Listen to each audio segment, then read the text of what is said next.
RBI ने 50 basis point repo rate में बढ़ोतरी की है।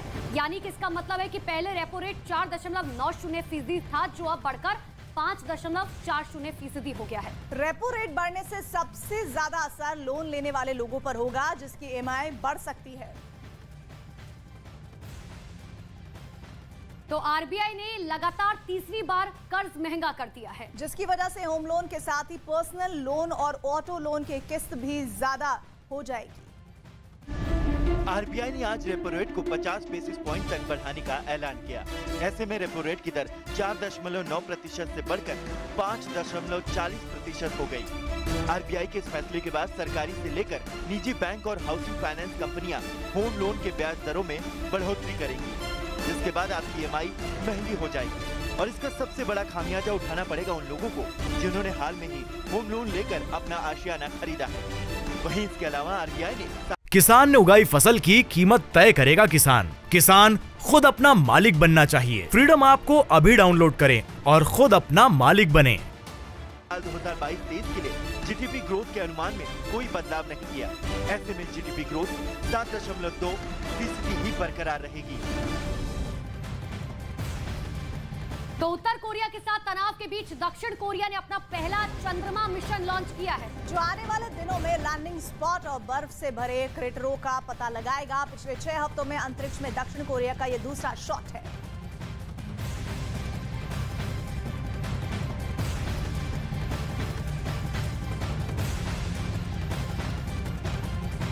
तो दक्षिण कोरिया ने स्पेस एक्स रॉकेट पर अपना पहला चंद्र मिशन लॉन्च कर दिया है। स्पेस एक्स फाल्कन 9 रॉकेट ने Cape Canaveral space force station से उड़ान भरी।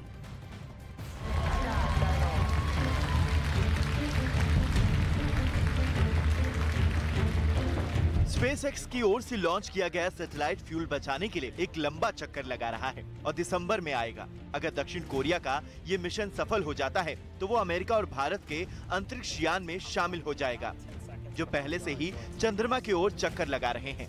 तानूरी ने नासा के लिए एक कैमरा समेत विज्ञान उपकरण के साथ उड़ान भरी है।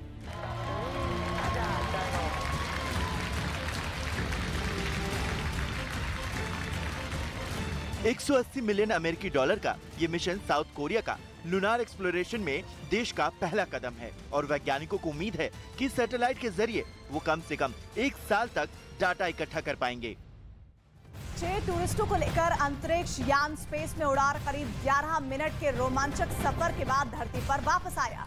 जेफ बेजोस की कंपनी ब्लू ओरिजिन का ये 6वां टूरिस्ट स्पेस अभियान था।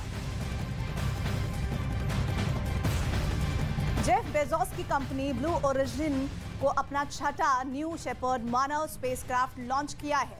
कंपनी ने टेक्सास में अपनी लॉन्च साइट से इस यान को रवाना किया। Command engine start. 2, 1.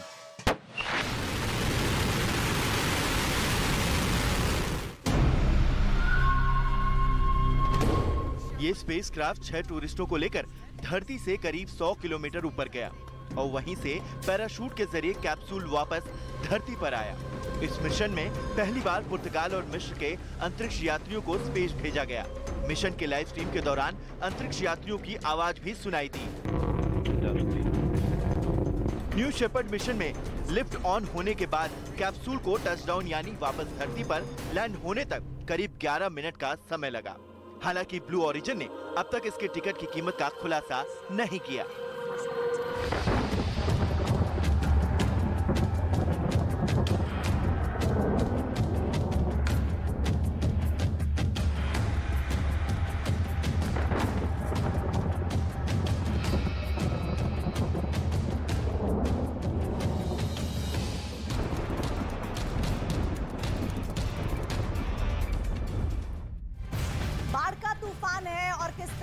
हिंदुस्तान आधा डूबा हुआ है, इसकी तस्वीरें अब आपको दिखाना शुरू करते हैं। शुरुआत उत्तराखंड के रुड़की से, जहां लड़कों पर शौक भारी पड़ गया। दोनों उफनती नदी के किनारे आए थे छुट्टियां मनाने, लेकिन नदी में अचानक जलस्तर बढ़ने से उनकी जान जो है वो संकट में पड़ गई, जिसकी तस्वीर आपको दिखा रहे हैं कि आखिर किस तरीके से उन लोगों को भारी परेशानी का सामना करना पड़ा।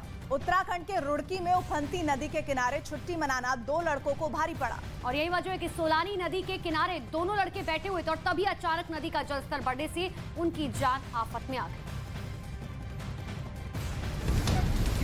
वीडियो में सैलाब में 2 लड़के फंसे नजर आए। नदी में फंसे दोनों लड़कों को आसपास मौजूद लोगों ने जैसे ही देखा, उन्हें बचाने की कवायद शुरू कर दी।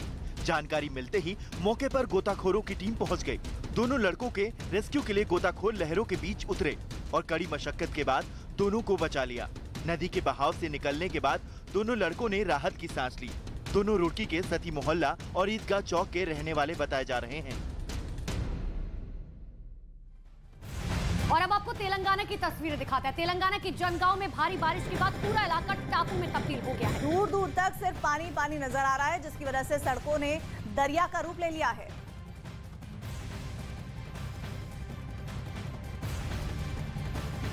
तो आंध्र प्रदेश के कई जिलों में मूसलाधार बारिश ने जनजीवन पूरी तरीके से अस्त व्यस्त कर दिया है। एनटीआर जिले से हैरान कर देने वाली तस्वीरें सामने आई है। यहाँ कुछ लोग सैलाब के बीच बुरी तरह फंसे नजर आए।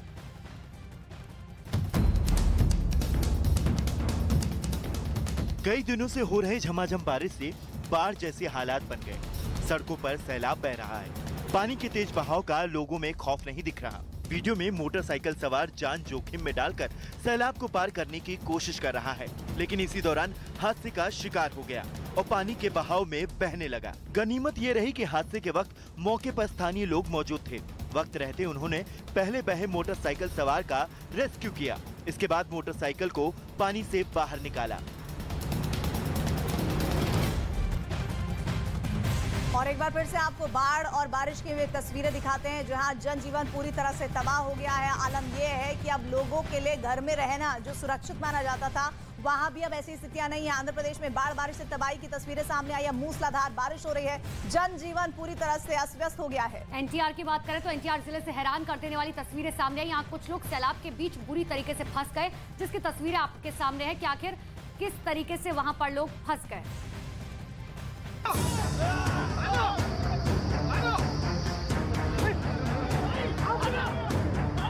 बाढ़ और बारिश की तबाही का ये वीडियो आंध्र प्रदेश के एनटीआर जिले से सामने आया है, जिसमें कुछ लोग सैलाब के बीच बुरी तरह फंसे नजर आए, जिन्हें निकालने के लिए कुछ पुलिस वाले कड़ी मशक्कत करते दिखे। आसपास के लोगों की मदद से पुलिस वालों ने पानी के बीच फंसे लोगों को निकालने का काम शुरू किया। रेस्क्यू के लिए सबसे पहले एक नाव का इंतजाम किया गया, जिसके बाद उस नाव को रस्सी से बांधकर पानी में फंसे लोगों तक पहुंचाया गया।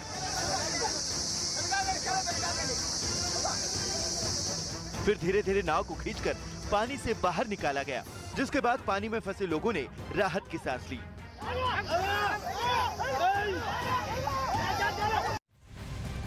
केरल में भी लगातार बारिश से लोग परेशान हैं। कई जिलों में जल भराव की हैरान करने वाली तस्वीरें सामने आई। आसमानी आफत में सबसे ज्यादा कोच्चि और तिरुवनंतपुरम प्रभावित हुआ है। तेज बारिश ने लोगों की टेंशन वहां पर बढ़ा दी है।